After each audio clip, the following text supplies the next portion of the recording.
Hi. Hi, can you hear me? Okay? Well, it's going to be hard to follow that. That was really the summary of everything I wanted to say. But I'll try.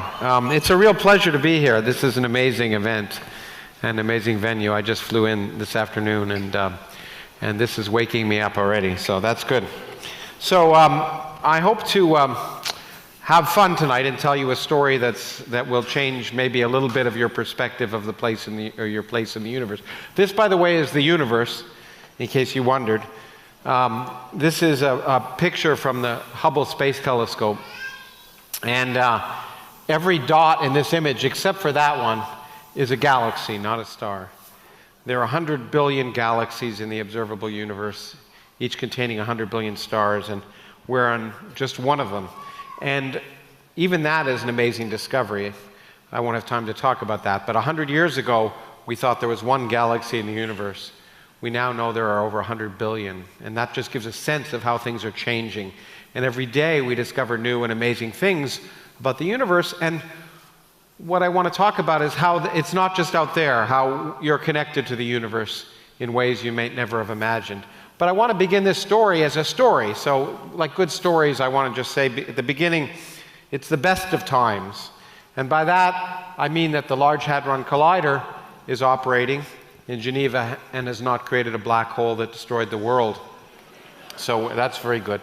But at the same time, it's the worst of times, as we've seen in that last video.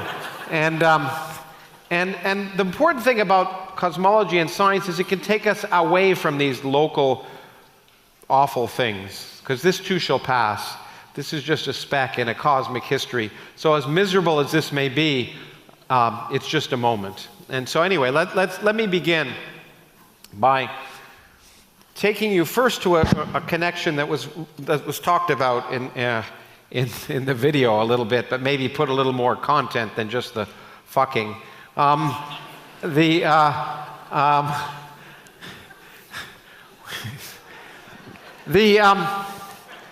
So I like art, and it's great to see art here, and it's wonderful that there's an artist doing this right now, even as I speak.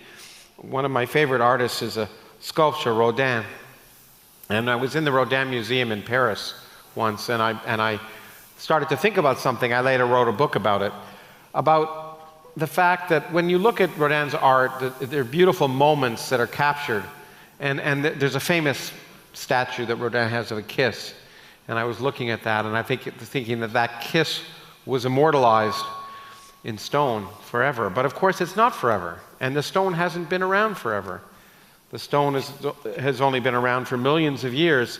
And I started to think about what is forever? What's eternal? Is there anything that's eternal? And nothing is. But the closest thing, of course, in some sense, is our atoms. And our atoms have been in a lot of interesting places. I have my cocktail here, which unfortunately is empty and no one has refilled it. But in any case, maybe that would be a message to the people. I was getting that one that bubbles, if you want to bring me another. But my mother used to tell me when I was a kid and I picked up a glass, she said, don't touch that, you don't know where it's been. And she will be amazed by the real true story of every atom in your body. Because every atom in your body, as I say, is just been around on Earth for 4.5 billion years, but it's been around a lot longer than that. And in fact, the actual atoms have not been around since the beginning of time. In the beginning of the universe, there were only hydrogen atoms and a little helium and some lithium, which is important for some of you, I guess. But for the rest of us, the carbon, the nitrogen, the oxygen is the important stuff. And that hasn't been around for a long time. And the first connection I want to bring you is your connection to the cosmos. What do you know? Is this one of the ones that bubbles? Okay, good. Okay. Not the same one, but it'll do. It's a little stronger. Okay. The talk may go on longer than I intended. But so this was the first thermonuclear explosion on Earth. It was the Mike explosion in 1952, November 2nd at 7 in the morning, I think. And briefly, of course, it wasn't done as a science experiment. It was done as an experiment to destroy things. And great. Okay, here we go.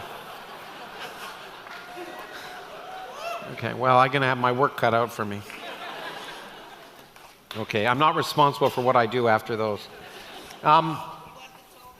Okay, so it destroyed a Pacific atoll in a microsecond in this thermonuclear explosion. But interestingly enough, in that microsecond, every element that was ever existed in the universe was also created, because thermonuclear explosions involve nuclear fusion, and that's the process that powers stars and the sun. And that's how your atoms came to you, because the carbon, the nitrogen, the oxygen, the iron was only created in the cores of stars. It wasn't created in the Big Bang. And the question is, how did it get to your body? And it got to your body thanks to stars and stars that exploded. This is an image from a nearby galaxy, about 70 million light years away. And it's a galaxy just like our own. If this were the Milky Way, we'd be sort of located sort of there in a boring suburb, not Christiana or anything, but where the Earth is around and the sun is around our galaxy. But this is another galaxy, and what you notice about this galaxy of 100 billion stars is there's maybe 10 billion stars in the center, but you notice this bright star here. And this star is shining with the brightness of the entire center of that galaxy, which is surprising, because there are 10 billion stars in there. So the first thought you might have is that this star is just in our galaxy and it got in the way of the picture.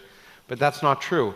It's a star at the edge of that galaxy, and it's shining with the brightness of 10 billion stars. Why is that? It's a star that's just exploded, a supernova. An exploding star, the brightest cosmic fireworks anywhere. When a star explodes, it shines brightly for about a month with the brightness of 100 billion stars. And stars end their lives, some of them, as exploding stars, and it's important for us that they do explode, because if they didn't, we wouldn't be here. Because all the nuclear materials that are produced during the lifetime of that star are then sent out into space.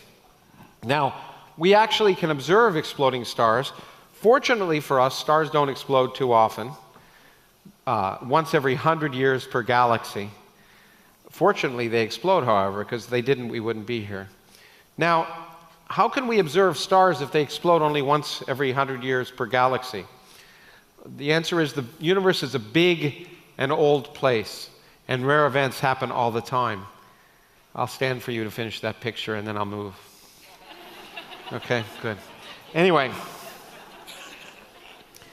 so once per 100 years per galaxy. Well, there's two ways we could study it. First, we could assign a graduate student to each galaxy, because 100 years is about the right time for a PhD, so that's okay.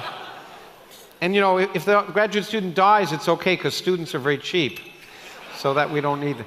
But there's another way, and that is to realize that, okay, because the universe is big and old, these events are happening all the time. And tonight, you won't be able to see if it's cloudy, but if it ever gets clear in Copenhagen at night, you could take a small hole with your hand and look up at the sky where there are no stars, and take a hole that big.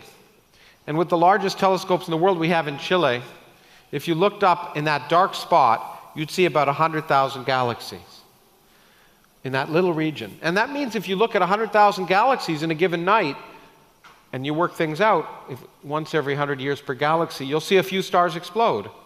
And astronomers do that. They apply for telescope time, and they look out, and if they can see enough galaxies on a given night, they'll always see a star explode. And we can study those stars, and we've been able to learn about them, and we've been able to use them to study the universe. That's in some sense a different lecture. But these stars, when they die, they create other star systems. This was, by the way, the most recent supernova that we've seen, not in our galaxy, because the last supernova that was seen in our galaxy was about 400 years ago. And amazingly, the reason for that is because most of our galaxy is dust, and we can't see the exploding stars in our galaxy. They get obscured by dust. But if we look at other galaxies, we can see them. But this one was in a neighboring galaxy, the Large Magellanic Clouds, which is, you can see in the southern hemisphere. And this star exploded in February 1987. And there are other stars that have exploded. This is the Crab Nebula. There was a star that exploded about 1,000 years ago that was seen that could be seen during the daylight on Earth when a star explodes in our galaxy. And it's interesting to me to think about this because this was in 1060 something, I forget the exact year. But there's no records in Europe of that star exploding. Yet in China, there was a record. Chinese astrologers saw a guest star in the sky and reported it to the emperor and said it brought good tidings, because of course that's what the emperor wanted to hear, which is what religion's all about. But it wasn't recorded at all in Europe, and I think one of the reasons was also religion, frankly, because the conventional wisdom in the Christian church was that the sky was not only God's creation, but it was immovable and unchangeable. And if you said you saw something new in the sky, you'd likely be burned at the stake. So it's not too surprising that it was never reported here. But this was a nearby supernova. But interestingly enough, here's that supernova from 1987, 20 years later, and you can begin to see a ring around it. I think I'll expand it. This is the material that's being thrown out by this star, all the carbon, the nitrogen, the oxygen, the iron, moving at about 10,000 kilometers per second. And when stars explode, they compress the gas around them and cause it to shine, but they can also actually cause other stars to be created. This is not a painting. This is an actual image of a stellar nursery in our galaxy, where after a supernova goes off, it compresses the gas and other stars form. And about 5 billion years ago, a supernova went off in our region of the galaxy, compressing the gas and causing our sun, what is now our sun and solar system, to eventually form 4.5 billion years ago. And the material from that supernova not only became part of the sun, but it eventually became part of the Earth and all the other planets. And every atom in your body, as said in that video, but it's true, and it's the most poetic thing I know about the universe, every atom in your body has been inside a star that exploded. Not just one star, many stars. Because in order to make up enough carbon and nitrogen and oxygen, lots of stars have had to explode. 200 million stars in our galaxy exploded before the sun formed. And so the atoms in your body have been part and experienced the most violent thing in the universe. And the atoms in your left hand could have come from a different star than your right hand. But you are literally star children.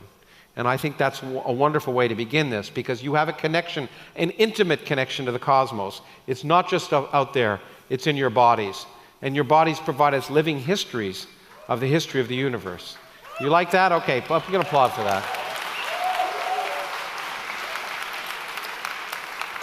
So we come from the stars, but I want to come a little closer, and I want to talk about another connection that you have that you may not know about. First of all, this is a picture taken, a nice sunset.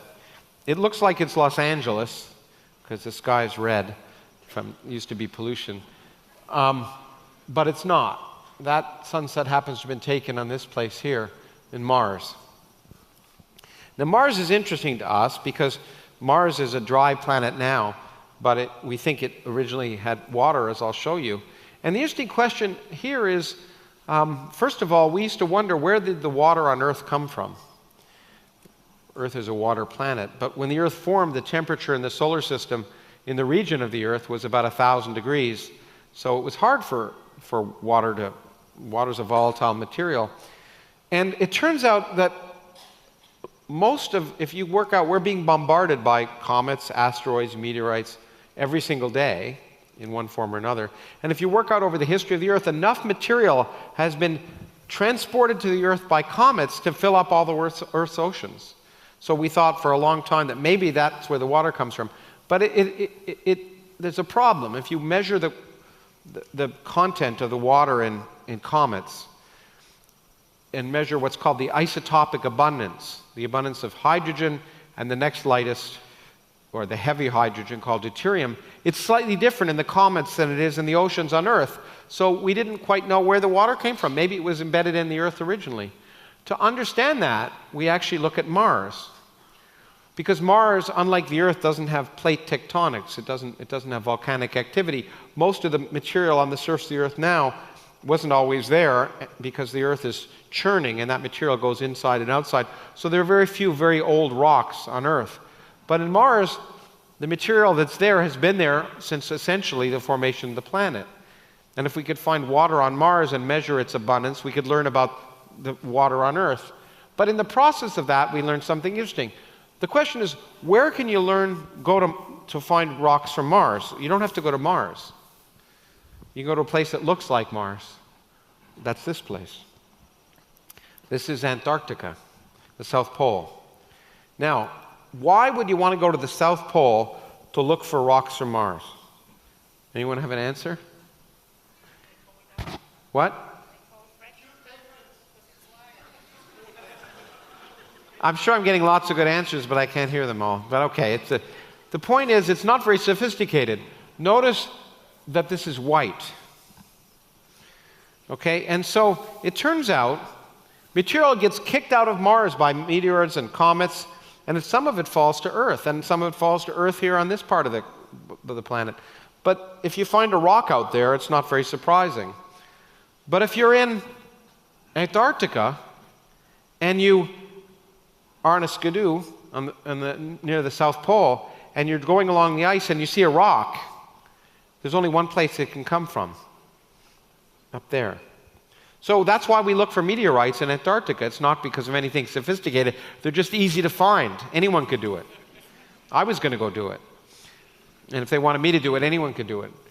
And interestingly enough, in this area, the Allen Hills of Antarctica, about 30 years ago, this particular rock was found on the surface of the ice, and it turned out to have the abundance, have the right elemental abundance that we know it came from Mars. And then it caused a great furor about 20 years ago when it was cut into small pieces and put in an electron micrograph. And when that was done, these things were seen, these small structures. And President Clinton at the time had a press conference because these looked just like the oldest fossils of life here on Earth. And it was thought that maybe this was evidence of life on Mars. Now, it turns out in the interim, we've been able to show that that's not the case, that these structures are actually much smaller than the earliest fossils of life on Earth, gotten from Australia, as it turns out. And we think that you can create these kind of structures without biological systems. But we've realized in the interim something very important. All throughout the Earth, we found forms of life that exist in extreme environments. They're called extremophiles, and they can exist in boiling water and acid. But interestingly enough, those microbes can live in rocks for a long time, even in dry and extreme environments. That means that if there were microbes on Mars embedded in rocks, they could easily survive the 8 or 9 month voyage through space till they got to the Earth. And that means that no planet is an island. It means if there's life in one place in the solar system, it's going to pollute the rest of the solar system, at least all the accessible places in the solar system. So, the interesting question is this. Life evolved on Earth, and I can still use that word, especially since we're not in the United States. Life evolved on Earth about as soon as the laws of physics allowed, about 500 million years after the Earth formed. I'll have a ways to go.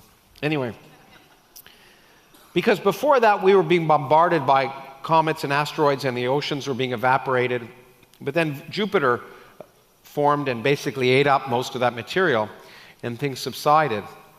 But life formed on Earth extremely quickly. And the question is, that's a surprise to us. How did life originate on Earth? We don't know the answer, although we're getting close. But maybe it didn't originate on Earth. Maybe it originated on Mars and was transported to Earth. Because early on in Mars, it was hot and wet. So if you want to know what a Martian looks like, just look in the mirror. Perhaps. Now, we don't know if that's the answer, but interestingly enough, we've discovered, as we've explored Mars and the surface of Mars, evidence with our rovers, which are a wonderful way to explore the planet, in my opinion, better than humans, but we can talk about that. But we've discovered evidence of, even today, water flows systems that look like there is actually liquid water today still on Mars periodically. And that's incredibly exciting because not only will we be able to study that water, but it gives us hope that maybe we'll find evidence of extinct or maybe extant life forms on Mars. But we don't have to go to Mars. We can go to the moons of Jupiter and Saturn. This is Enceladus, a large block of ice, which 20 years ago we just thought was a perfectly smooth white snowball. But we've now discovered with the Cassini satellite, the Cassini mission, which explored Saturn, Enceladus is a moon of Saturn, that the ice isn't smooth at all. And in fact, there are water flumes and plumes that come up, water volcanoes if you want, because the gravitational pull of Saturn is enough to produce tidal forces that heat up inside Enceladus. So Enceladus and Io are two ice moons that we now understand are not just ice moons. Inside of them is a water ocean, heated by the gravitational force of the big planets they're around. And when the Cassini satellite flew through these, it detected what looked like maybe organic materials.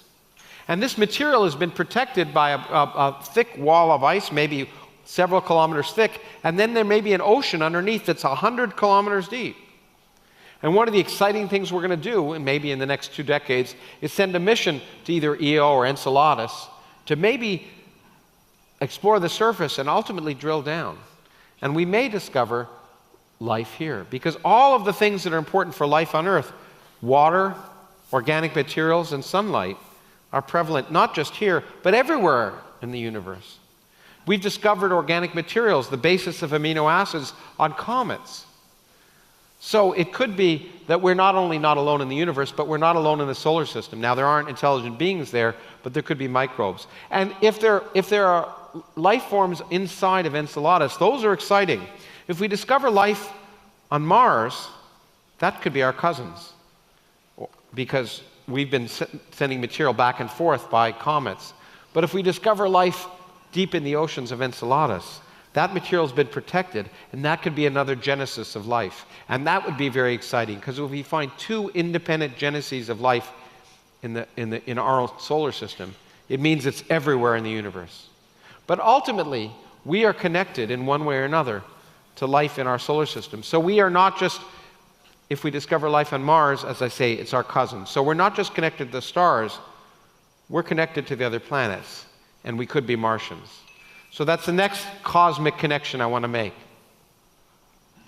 So we're connected to the stars, we're connected to potentially life on other planets, but we're connected to each other in a way that you wouldn't maybe not imagine. I want to do an experiment. I want everyone to take a deep breath and then hold it in. Okay, 1, 2, 3. Take a deep breath, hold it in.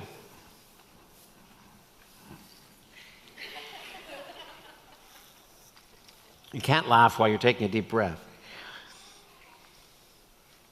Keep holding it. Keep holding it. Okay, let it out. There was no reason for that. I just wanted to see if you'd do it, but there sort of is.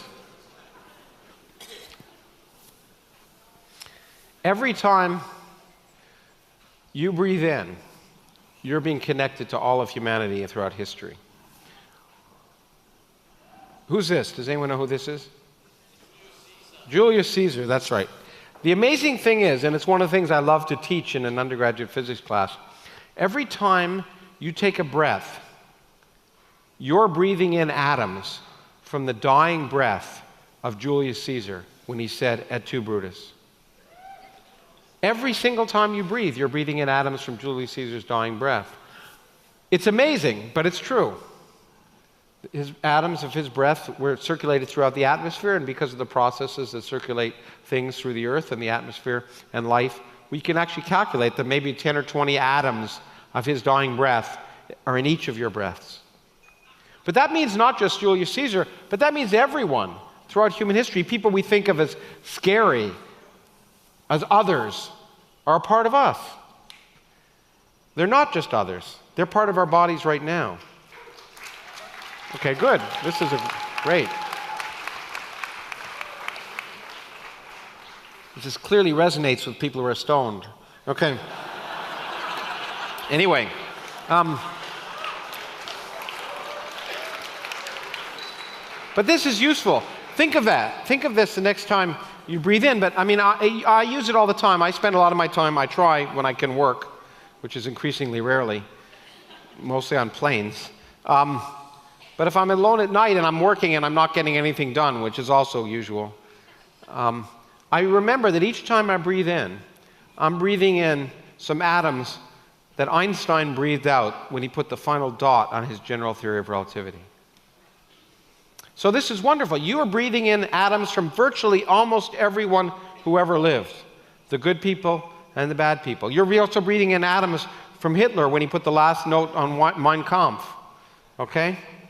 And speaking of what my mom said, well, I guess I can say this here. So when you drink a glass of water or alcohol, you're drinking in atoms excreted by every slimy thing that's ever walked the earth. In particular, and this is really interesting for some of you, if you have water, take a drink right now. Or even alcohol, take a drink right now. Every time you drink a glass of water, you're drinking in atoms from the sweat of your parents during their coupling that created you. Okay.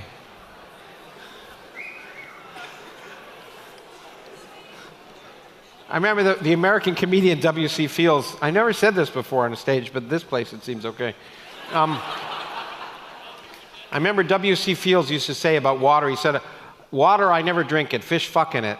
And now you know it's true, you're drinking it when you come in. And every time, here's a yacht younger me. This is Lucy, who was a wonderful ancestor of ours 3.2 million years ago, Australopithecus, Lucy, who we found. And every time I'm breathing in atoms that Lucy breathed out. But it's not just Lucy, these are stromatoli. These are the earliest, this is from Shark Bay, Australia, which you can see here. These are fossil remnants of the earliest organisms that produced oxygen on Earth. The cyanobacteria that originally there was no oxygen in the atmosphere of the Earth. All the oxygen you breathe was produced by the early organisms on life on Earth. That's one of the reasons why when we look for life on other planets, we're going to look for oxygen atmospheres, which isn't a guarantee of other life, but it'd be a strong signal, because it's important for the history of life on Earth that there was no free oxygen. Because oxygen is a poison. It burns things. And if there had been, all the organic materials on Earth would have been oxidized early on, but they weren't. The life created the oxygen. And so these things puffed out little bits of oxygen, and over 2 billion years in the early history of life on Earth, the oxygen abundance built up until life figured out how to use oxygen by respiration. So every time you breathe in, you're not just breathing in atoms from Julius Caesar and everyone else, but also the atoms breathed out by these stromatoli over 2 billion years. You're connected to everything that's ever lived on Earth. You're connected to the stars, the planets, and everything that's ever lived on Earth. Okay. And in fact, when I talk about this, about what you're drinking when you drink in, here's another experiment you can do. Take your finger and prick it and take a little bit of blood and go out to the ocean and let a drop of your blood go in the ocean.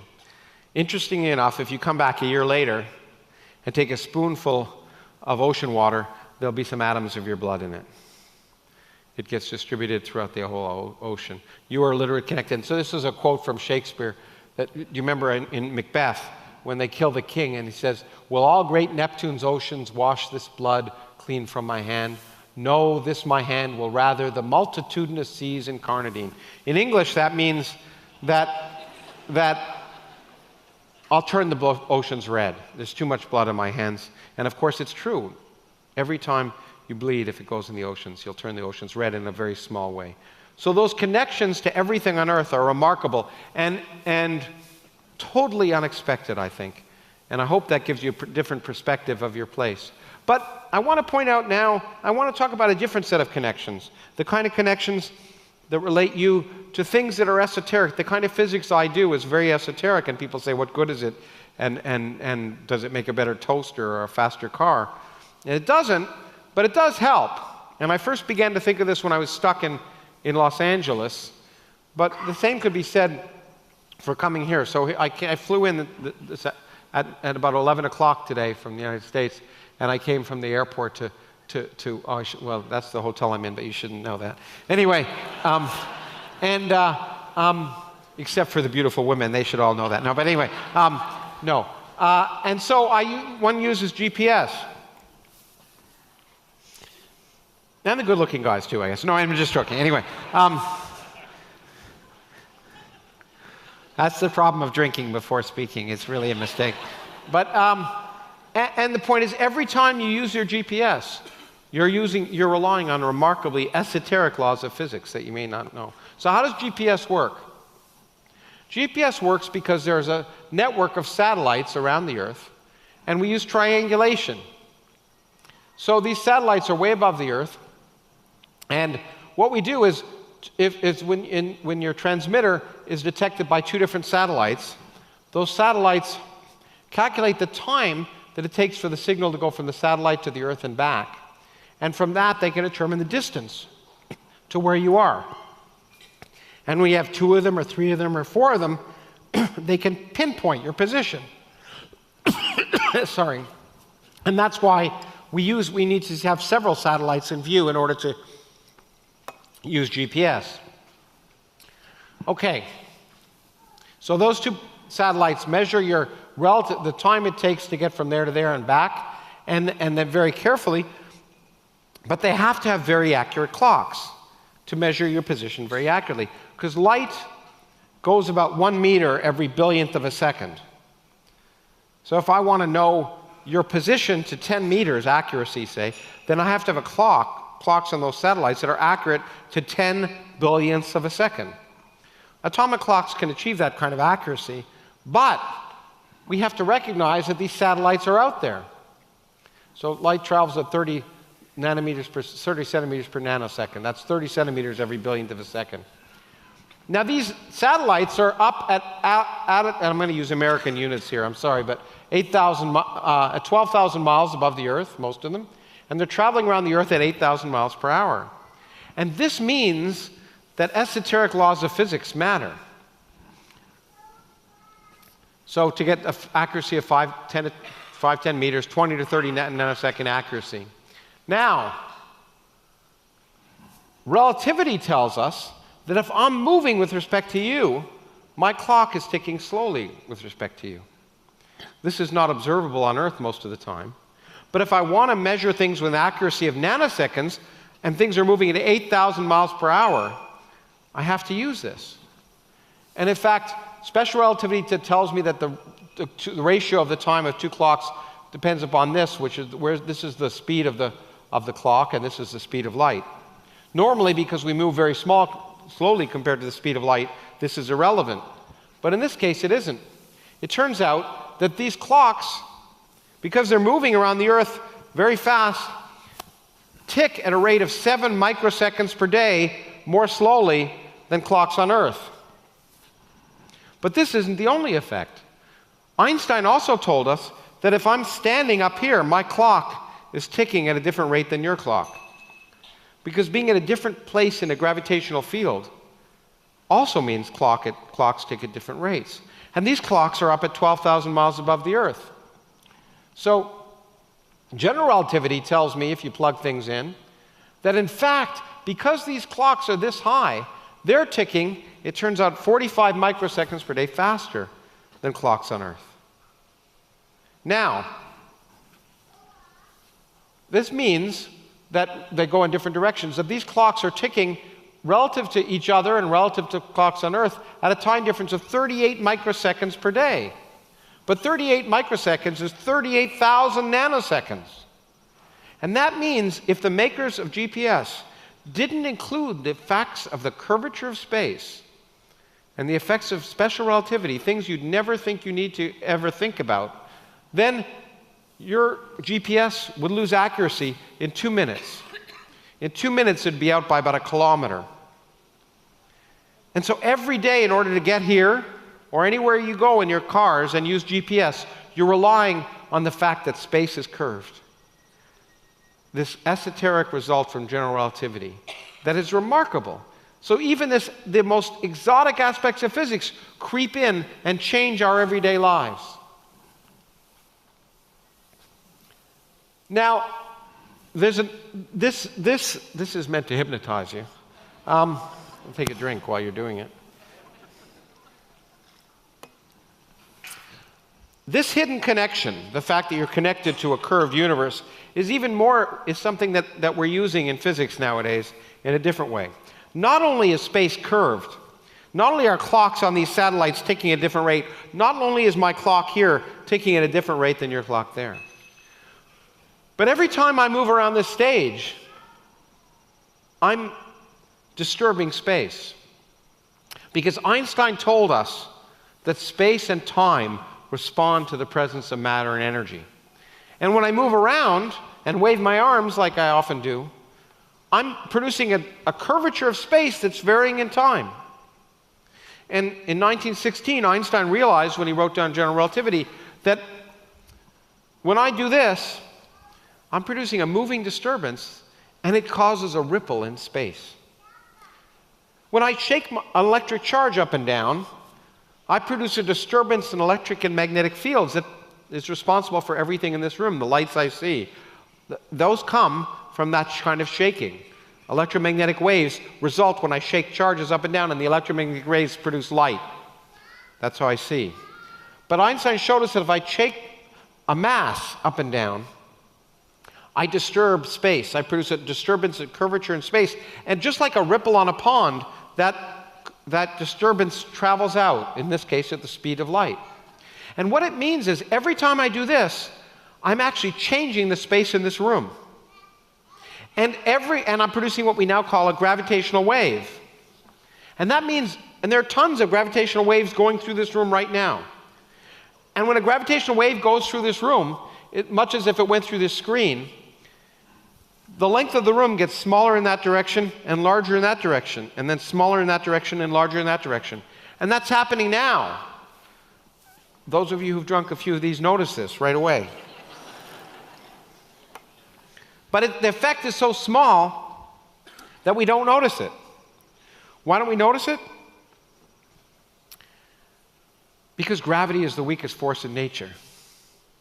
It's hard to believe that gravity is so weak because when you get up out of bed in the morning, you feel it right away. But that's all the atoms in the earth affecting a single atom in your body. But gravity is the weakest force, and Richard Feynman gave an experiment to show how weak gravity is. Take a friend, maybe not a friend, to the top of a high building. Push them off. It takes all of the atoms in the earth and their gravitational force to pull them all the way to the ground in maybe 100 meters, if it's a really high building. But electromagnetism stops them in a fraction of an inch. They don't even make a dent in the concrete. Because the reason I don't fall through this stage is not that it's solid, it's mostly empty space. But the electric forces of the electrons in my hand, or in this case my feet, are repelled by the electrical forces of the electrons in the stage. So just the electrical forces of the electrons in the stage are holding me up against the entire pull of the earth. Gravity is so very weak. And that means the gravitational waves I create are so small, you'd never be able to see them. Here's a three-dimensional gravitational wave moving through. It looks nice, but it doesn't have any information. But those 3D images don't. But the point is, if this is there, we'd like to be able to detect it. If these ripples in space are occurring all the time, are they really happening? Or is this a figment of our imagination? And what amazes me is that we have built the most amazing machines to be able to detect these ripples in space. Here is a machine, the largest gravitational wave detector in the world, the LIGO, the Laser Interferometric Gravitational Wave Observatory. There's 2 copies of this. This is in Hanford, Washington. There's another one in Livingston, Louisiana. Exactly the same. And what these things are 2 arms, 2 perpendicular arms, each 4 kilometers long. And if a gravitational wave comes down from above, what will happen is the length of this arm will get a little bit smaller, and the length of that arm will get a bit longer, and then the length, and then the length of this one will get smaller, and that will be longer. So all you have to do is measure the length of these two arms very carefully. Simple. Not so simple. Gravity is so weak that we calculate if the most cataclysmic event we can imagine happening in the universe today, the collision of two black holes, solar mass black holes, happening in our galaxy or some distant galaxy happen. Two massive objects, more massive than our sun, colliding, well, they'll produce a lot of gravitational waves because the more intense the gravitational field around the object and the more catastrophic the event, the bigger the gravitational wave signal. So we can look for two colliding black holes, solar mass black holes, but the effect is still very small. In fact, we can calculate that if two black holes collide in a distant galaxy, two solar mass black holes, gravitational waves will be produced, and they'll change the length of this arm relative to that arm by an amount we can calculate. These arms are 4 kilometers long, and in order to be able to detect this signal, we have to detect the fact that these gravitational waves will change the length of this arm, 4 kilometers long, compared to the length of this arm, by an amount equal to 1/1000th the size of a proton. Now that should amaze you. 1/1000th the size of a proton. What's even more amazing is we can do it. We can do it. And I'm not an experimentalist, and this is one of the reasons why, because I never would have figured you could do this. And in fact, it's really hard to imagine that you can do it, because if a truck hits a pothole over here, it produces a bigger signal here. So how can you get rid of that? Well, you build two detectors, one in Washington and one in Louisiana. And if a gravitational wave traveling at the speed of light hits this detector and goes through the Earth, 8 milliseconds later, it'll go through the detector in Louisiana. So what you look for is a signal in this detector and exactly the same signal 8 milliseconds later in Louisiana. And on September 15th, I think 2015, we saw the first gravitational wave ever discovered in the universe. This is the signal, and it's a signal of two black holes colliding in a galaxy 1.3 billion light years away, causing space to ripple and vibrate back and forth. It turns out with a frequency of about 300 cycles per second. That means these two objects, these two solar mass black holes, one was 36 times the mass of the sun, the other is 29 times the mass of the sun. They were orbiting each other 100 times a second before they collided. Think about that. Two solar mass objects orbiting each other 100 times a second. And what's amazing is not just that we could detect the signal, but we needed not just the most sophisticated technology available on Earth, because even the quantum mechanical motions of the mirrors are bigger than 1/1000th of the size of a proton, so we have to use what's called quantum optics to overcome that. But we have to use the most sophisticated theory we can do, because if you see a random bit of noise, how do you know it's colliding black holes? You have to have an expected signal to compare it to. And the mathematics of general relativity is very complicated. And we needed supercomputers. And over the last 20 years, we needed those supercomputers. Only 2 years ago did we have the technology in the experiment and the theory. And so this template, the sort of smoother line, is a template of what you'd expect if two black holes collided. And we can compare the signal to the template, and we see it's a beautiful fit. And this was the signal seen at Hanford. 8 milliseconds later, this was the signal seen in Livingston, and the two fit exactly on top of one another. And what we saw was a signal of two black holes colliding 1.3 billion light years away. And I'll show you the animation of this. This is not the visual. This is an artist's simulation. But you can see when these black holes are moving around, they're bending the space around them, and they're causing the light around them to be perturbed. So you're actually, the stars behind them look like they're moving because the space is curving. And this is a slowdown of the actual last 0.2 of a second in the life of these two black holes as they collide and merge to form a single black hole. And if you watch in the last moment, you'll see space jiggle, and that's the generation of gravitational waves. There, see it jiggle? Now, that's the signal we saw. Now the amazing thing, there's two amazing things about this. First, that we saw it. But secondly, it was a 36 solar mass black hole and a 29 solar mass black hole, and they combined together to form one single black hole.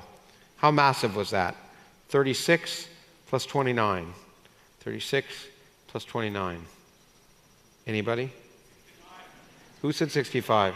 Put up your hands if you said 65. Put up your hands. No, it was more than just you. Okay, you said 65? Wrong! Because it's amazing.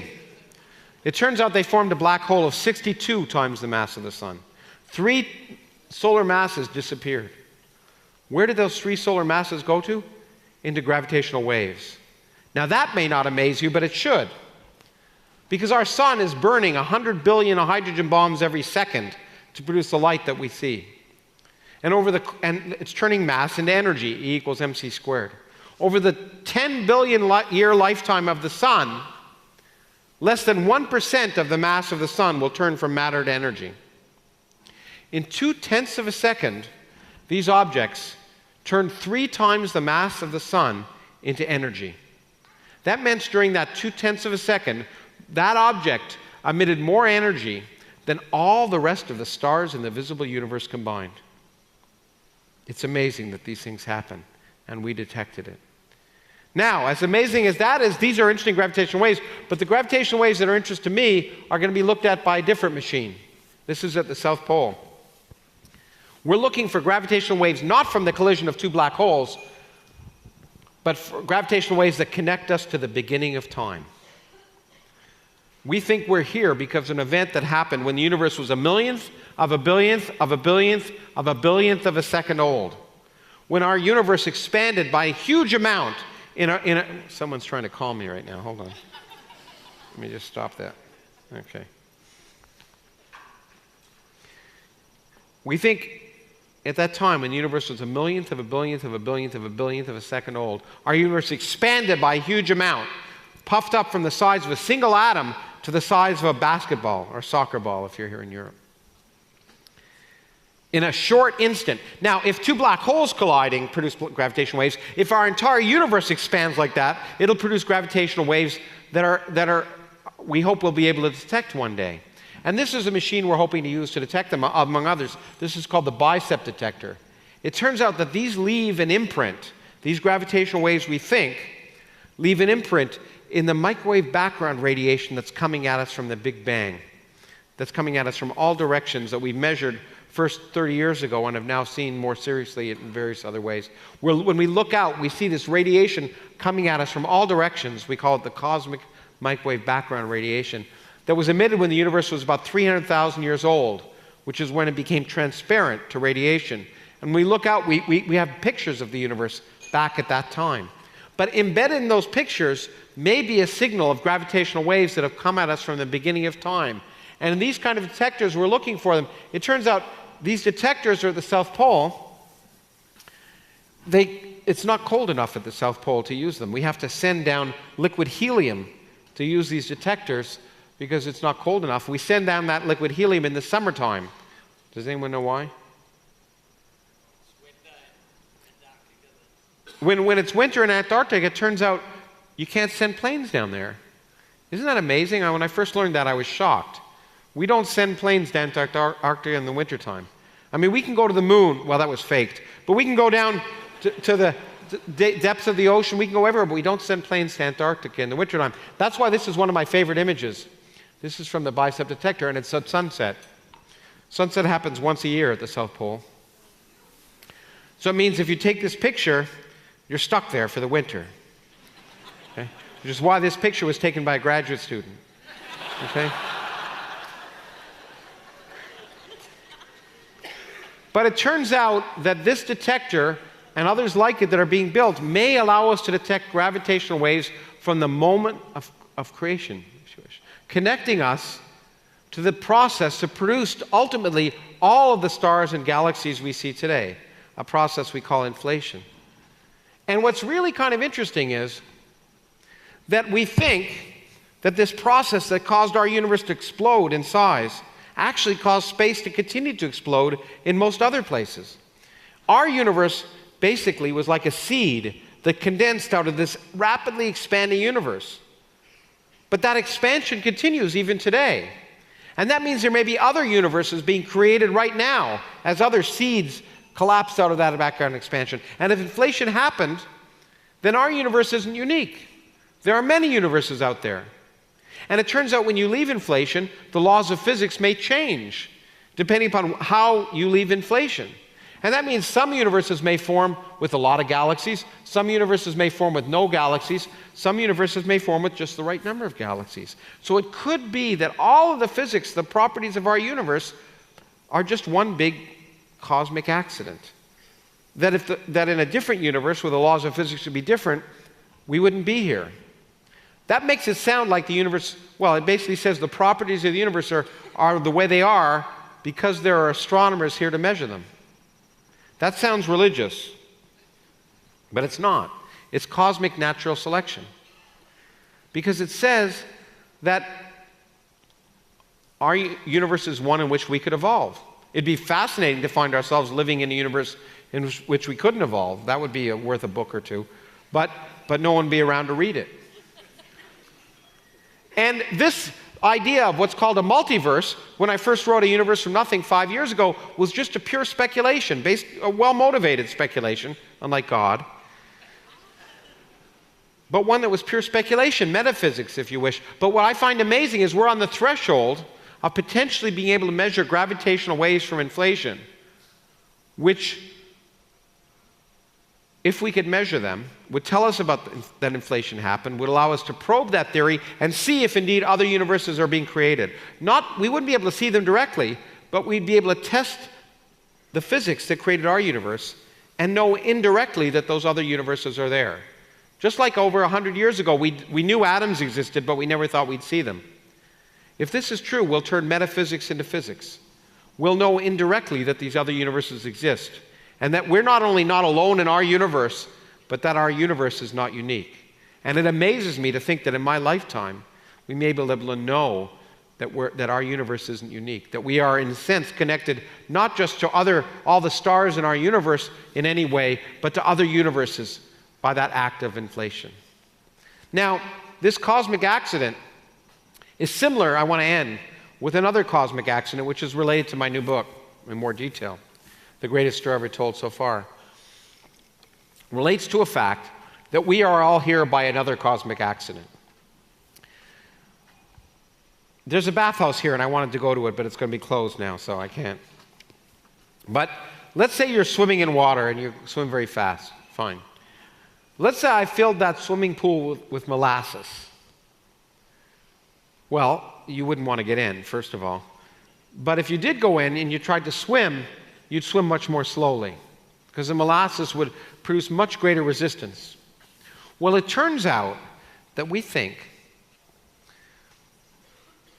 that that's why we're here. That there is an invisible field everywhere throughout our universe that froze in the early history of our universe. And some of the particles in nature interact with that field, so as they move along, they experience a resistance. And they act more massive. Those particles interact more strongly with that field or more massive. Those particles that interact less strongly with that field are less massive. And those that don't interact with the field at all are massless. Light doesn't interact with that field. But at a fundamental level, all the particles that make us up are really massless. They act like they have a mass because that field is there. Now, that sure sounds like religion, right? Because what I said was, there's an invisible field everywhere in the universe, and it's the reason we're here.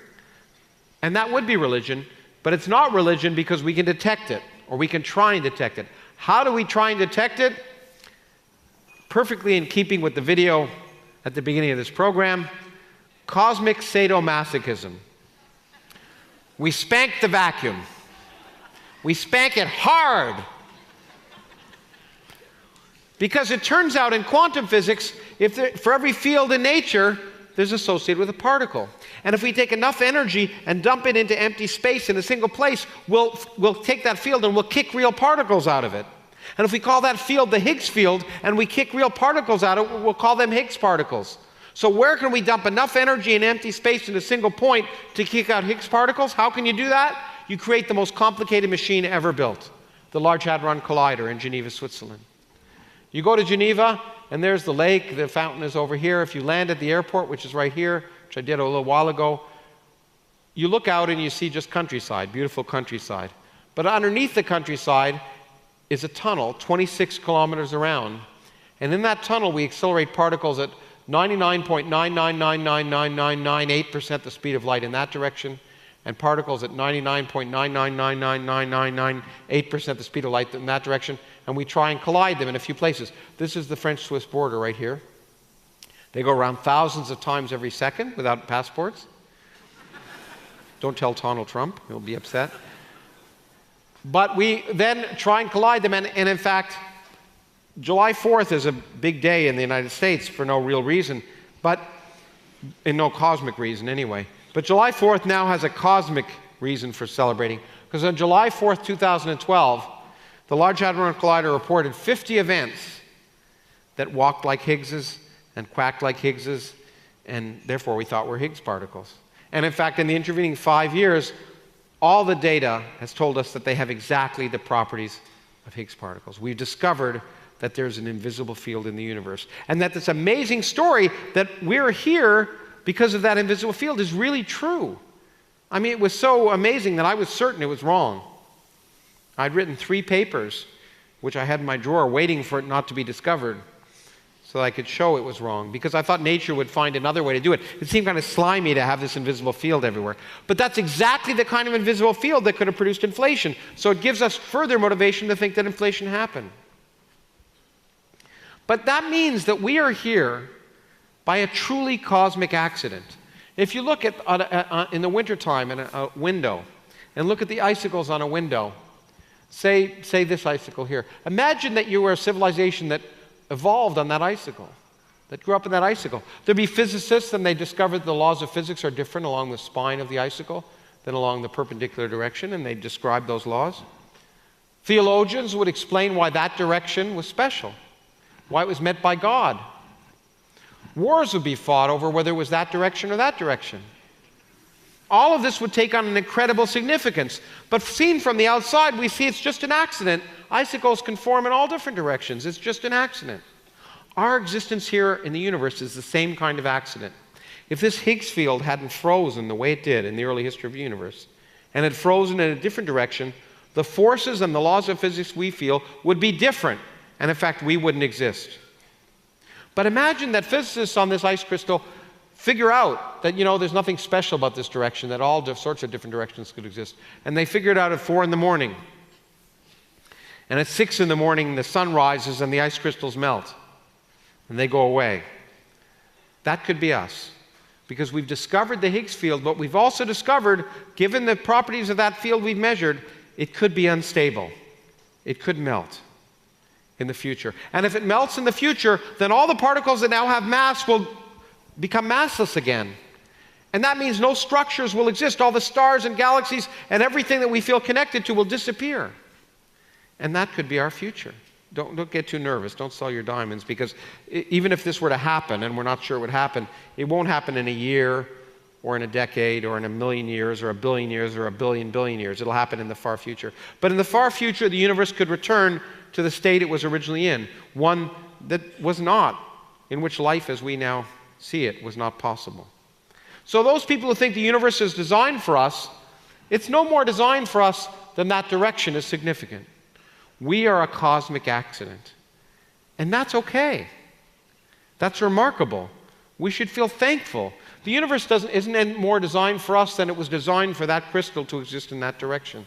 This idea of understanding that the universe is not necessarily the way we wanted it to be is humanity at its best. One of the wonderful things about being here, besides being with all of you and in this amazing venue, is this connection between art and music and science that's happening right here tonight. Because that's the beauty of science. It's not the technology. I mean, science creates technology, but I almost think of it as an unfortunate thing, because the real beauty of science is the same as the beauty of art, music, and literature. What science does is change our perspective of our place in the cosmos, change our understanding of ourselves. That's what we get when we read a good play, or see a piece of art, or hear a new piece of music. It forces us to reflect on ourselves in a new way. That's the beauty. And to force our beliefs to conform to the evidence of reality instead of the other way around is wonderful. To take cherished beliefs and prove them wrong is wonderful, because it means we're learning. And that's what makes civilization worth being called civilization.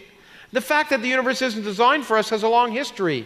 And I want to end by just going back to the person who first showed, in the context of life, that the universe wasn't designed for us, Charles Darwin.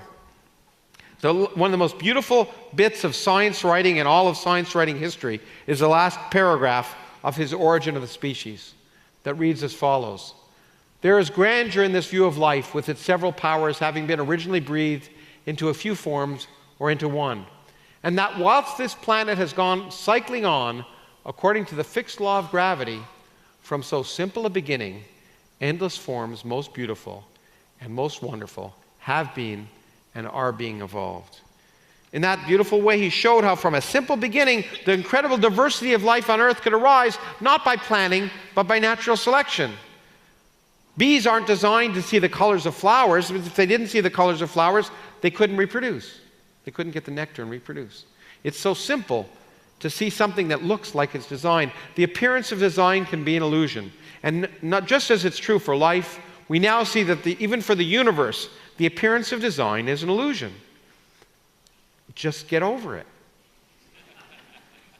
But at the same time, science changes, and scientists themselves are myopic. And in 1863, he said in a letter to Joseph Hooker, "It is mere rubbish thinking at present of the origin of life. One might as well think of the origin of matter." Now, in 1863, that was garbage, but I get paid to do it now. Because things have changed. Because the greatest story ever told has gotten better because we keep opening our eyes to the universe. We keep getting surprised by the universe. And we'll keep on getting surprised by the universe, and being human will continue to be more interesting, but only if we keep our eyes open.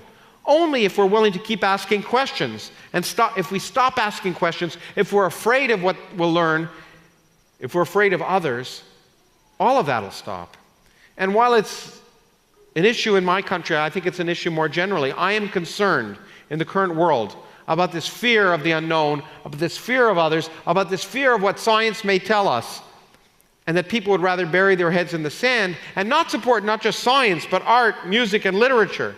And the response to that is, the best response to that I know is by this guy, Robert Wilson, who was the first director of the first large accelerator in the United States, the first really big accelerator, the Fermi National Accelerator Laboratory. In the 1960s, he was asked by Congress, will that accelerator aid in the defense of the nation? And he said, "No, sir, I don't believe so. It has only to do with the respect with which we regard one another, the dignity of men, our love of culture. It has to do with are we good painters, good sculptors, great poets. I mean, all the things we really venerate in our country and are patriotic about, or should. It has nothing to do directly with defending our country, except to make it worth defending." And that, you can applaud to that because he's dead now, but it's a wonderful line. That is why we can't afford to stop supporting curiosity-driven science research. We can't afford to stop supporting art, music, and literature. In my country, the current budget, there's huge cuts in all of that. And the money is going to build a wall to keep us out from invisible hordes. But what makes the United States great, what makes Denmark great, what makes the world worth living in is not the walls we build or the arms we sell, but the questions we ask and our willingness to keep open eyes and look at the universe. So the universe may be miserable, we may be insignificant, but we shouldn't be depressed. Because those connections that we've made to the cosmos tell us that that amazing accident that brought us here today nevertheless has allowed us to evolve brains that can ask questions, that can turn and ask questions about the early beginnings of the universe and look out to the farthest elements of the cosmos. So instead of being depressed, you should enjoy your brief moment in the sun. Thank you very much.